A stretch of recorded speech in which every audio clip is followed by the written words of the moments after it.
Welcome back to The Survival Historian, where the grit of survival meets the weight of history. I'm your host, and today we're walking ancient trade routes where empires rose on the backs of ingenuity, not just conquest. Imagine standing before a 1,000-year-old temple, its softwood beams still solid, still defying gravity and decay. Now imagine learning that this wasn't luck or divine intervention, it was science. The kind of forgotten science that could teach us more about resilience than any modern textbook. We're diving into the alchemical secrets of ancient Asian empires, where ordinary pine and cedar were transformed into materials that outlasted dynasties. This isn't about simple oils or beeswax. This is about fire, minerals, tree blood, and genius. Let's unearth what time tried to bury. Walk through the ruins of any Silk Road settlement, from the windswept steppes of Xinjiang to the humid river valleys of southern China, and you'll encounter something that shouldn't exist. Softwood structures still standing after a millennium, cedar pillars in mountain temples, pine framework in forgotten monasteries, spruce beams in Han Dynasty military outposts, all defying the fundamental laws of organic decay. These woods should have rotted centuries ago, consumed by fungi, shredded by termites, or simply dissolved under relentless moisture. Yet they endure, hard as stone in some cases, their grains still visible, but their nature fundamentally altered. Modern archaeologists initially attributed this longevity to climate or luck, but neither explanation held water when the same preservation appeared across vastly different environments, from desert heat to monsoon humidity.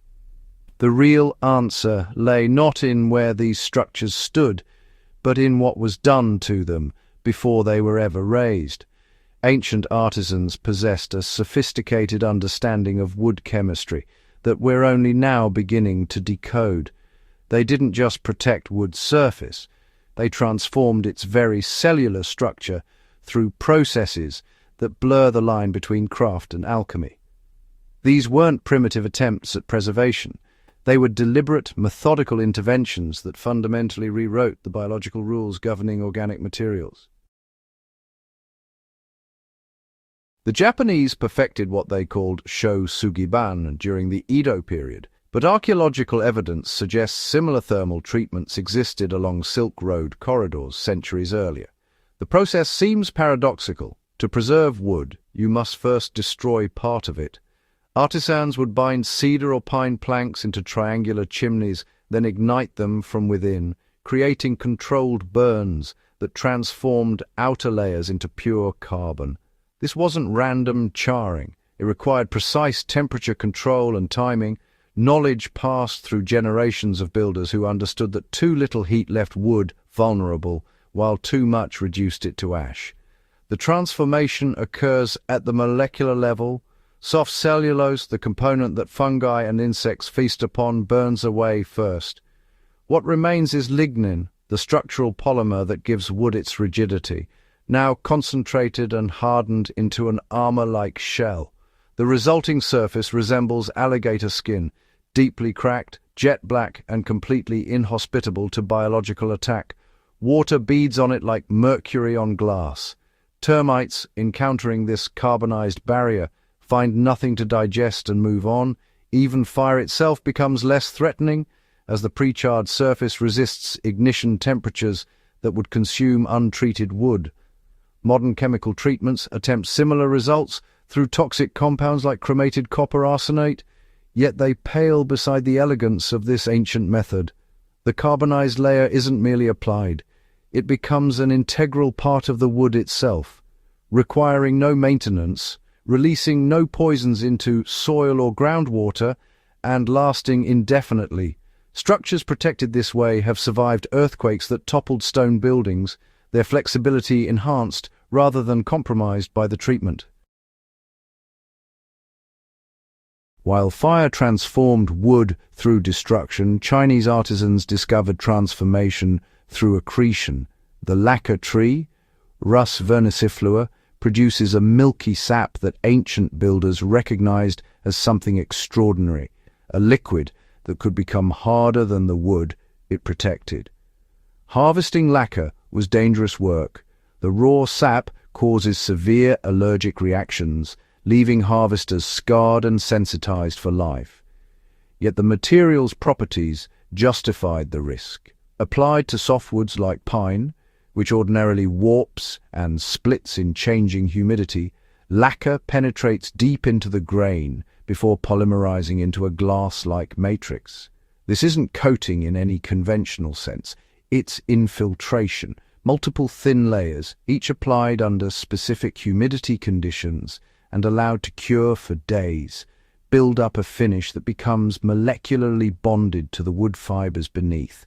The result is a hybrid material, wood's flexibility and lightness combined with a surface harder and more acid-resistant than many plastics. Imperial furniture makers use this technique to elevate cheap pine into heirloom pieces. Decorative screens that should have deteriorated within decades instead survived centuries, their lacquered surfaces still glossy, still impermeable to moisture. The chemical genius lay in understanding that lacquer's polymerization required precise environmental conditions. Too dry and it remains tacky forever, too humid and it clouds. Ancient workshops maintained carefully controlled spaces where temperature and moisture could be regulated, centuries before modern climate control existed. Along the Silk Road's most exposed sections, where wind and sand, scoured everything organic away, builders developed treatments that literally turned wood into stone. The Mogao caves and other cliffside complexes reveal softwood structural elements that have survived in one of Earth's harshest climates, not through surface protection alone, but through mineral infiltration that petrified the wood from within.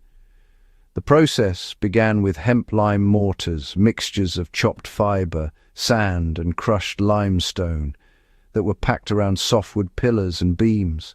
As rainwater percolated through these layers, it dissolved minute quantities of lime, carrying calcium compounds deep into the wood's capillary structure.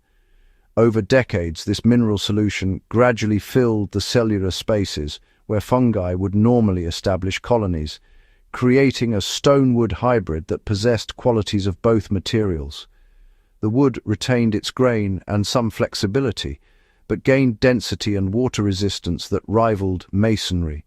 Recent analysis of these structures, conducted in early 2025 using advanced imaging, revealed something even more remarkable. The lime treatment actively inhibited freeze-thaw damage by reducing the wood's moisture content to levels where ice crystal formation became impossible. The softwood essentially became mummified in place, its biological processes arrested not through desiccation but through controlled petrification. Ancient engineers achieved what modern concrete manufacturers spend billions trying to replicate, a material that self-heals and grows stronger with age. Not all ancient preservation involved active treatment. Sometimes the solution was selecting softwoods whose internal chemistry provided permanent protection. Camphor trees produce wood saturated with volatile oils that insects find intolerable. Unlike topical repellents that evaporate or wash away, camphor's protection is inherent. Every cell contains compounds that will deter moths and beetles for as long as the wood exists. Imperial households prized camphor chests not merely for their scent, but for their absolute protection against textile pests. Silk robes stored in these containers emerged decades later without a single insect hole, the wood's natural chemistry creating an invisible but impenetrable barrier.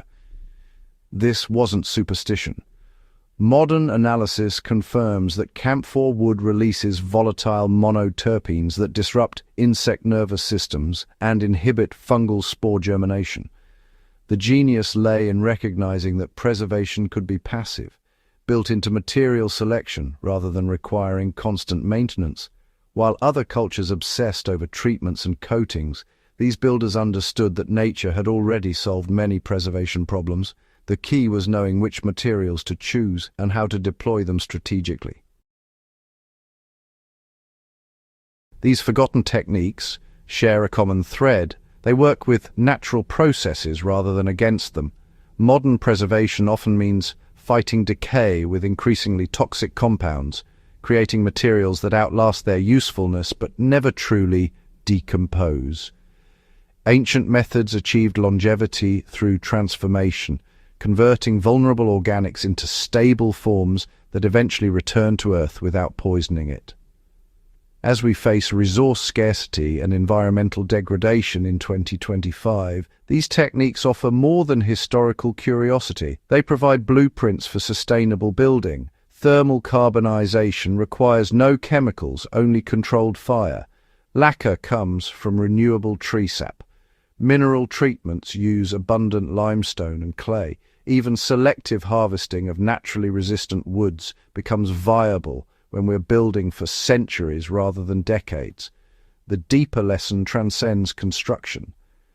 These ancient artisans understood something we've forgotten. True resilience comes from working within natural limits, not trying to overcome them through brute force. They couldn't synthesize plastics or metals, so they learned to coax extraordinary properties from ordinary materials through patient observation and experimentation. That mindset, that refusal to accept limitations as final, built empires that endured long after their rulers turned to dust. The secrets we've uncovered today aren't just relics of dead civilizations. They're survival knowledge encoded in wood and stone, waiting for those willing to look beyond modern assumptions. If this journey through forgotten Silk Road wisdom resonated with you, hit that like button and share this video with anyone who believes the past has lessons for our future. Subscribe to The Survival Historian for more deep dives into how human ingenuity and raw determination shaped history, and how that history can teach us to endure whatever comes next. Until next time, remember, survival isn't just about lasting through the moment. It's about building something that outlasts you. Stay curious, stay resilient,